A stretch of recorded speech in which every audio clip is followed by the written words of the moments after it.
इंदिरा गांधी ने यह कहा था कि मेरे को यह पता है, मैंने जो फैसला लिया है, इस फैसले के बाद मेरे को सिख छोड़ेंगे नहीं। स्वयं उसको इस चीज का एहसास था। सोच सकते हो आप पंजाबी कैसे होते हैं, सरदार कैसा होता है। वो अपना बदला लेगा। वे अपने कौम के पक्के हैं, अपने धर्म के पक्के, अपने ईमान के पक्के हैं, सच्चाई के साथ खड़े रहने वाले हैं वे इंसान।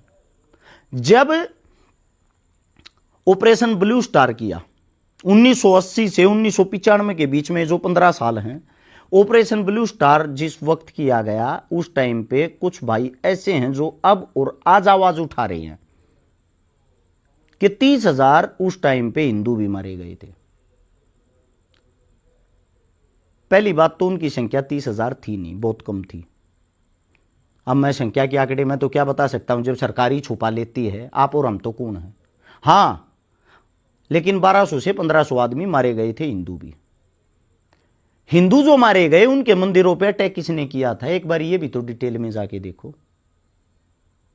जो सरकार थी, सरकार के ही कर्म थे कि आपस में भाई को भाई से कैसे लड़ाया जाए, इनके बीच में ऐसी कौन सी चीज पैदा की जाए जिसके कारण ये नफरती होके आतंकवाद का रूप ले ले। उस लड़ाई को करवाने वाला कौन था, ये बड़ा सवाल है।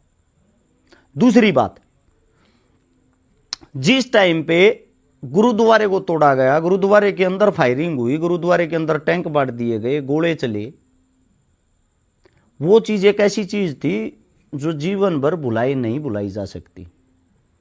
उसके बाद क्या होता, उसके बाद होता है असली चीज क्या शुरू होती है कि जो सरदार है, सिख है, पंजाब, उसको उजाड़ दिया जाए।